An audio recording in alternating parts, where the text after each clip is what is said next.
Au nom du Père et du Fils et du Saint-Esprit. Amen. Esprit de vérité, viens nous visiter et aide-nous à mieux comprendre l'Écriture sainte. Évangile de Jésus-Christ selon saint Luc. En ce temps-là, Hérode, qui était au pouvoir en Galilée, entendit parler de tout ce qui se passait et il ne savait que penser. En effet, certains disaient que Jean le Baptiste était ressuscité d'entre les morts. D'autres disaient, c'est le prophète Élie qui est apparu. D'autres encore, c'était un prophète d'autrefois qui est ressuscité. Quant à Hérode, il disait, Jean, je le fais décapiter. Mais qui est cet homme? Donc j'attendis de telles choses. Et il cherchait à le voir. Acclamons la parole de Dieu. Bien-aimés du Seigneur, loué soit Jésus-Christ. Aujourd'hui, jeudi 25 septembre 2025, l'Évangile nous présente que nous avons une courte pause qui amène à des révélations très spéciales.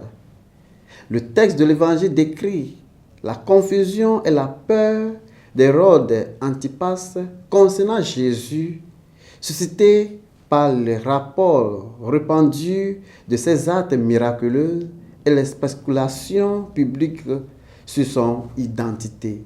Certains identifiés comme Jean-Baptiste, Élie ou un autre prophète. Ce passage en met en lumière comment même un dirigeant puissant était perplexe face au ministère de Jésus. Poussé par une conscience coupable de l'exécution de Jean-Baptiste, un mélange superstitieux de peur et de curiosité. Cela prépare le terrain pour une rencontre artérielle et insatisfaisante entre les deux, soulignant l'importance de comprendre la vérité d'identité de Jésus au-delà des simples humeurs et démonstrations de pouvoir. Bien-aimés du Seigneur, la question que nous pouvons poser, ce sont suivantes.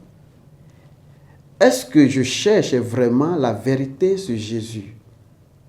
Est-ce que je tue ces prophètes quand ils me parlent à la repentance et m'invitent à préparer mon cœur pour lui?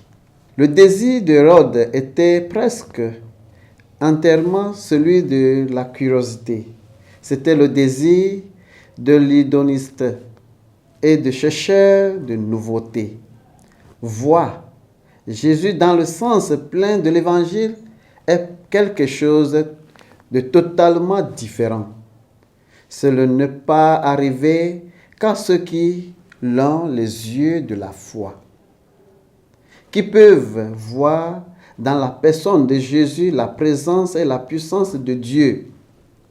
La façon dont nous voyons le monde montre la façon que nous sommes, comment nous nous comportons, comment nous rapportons aux autres.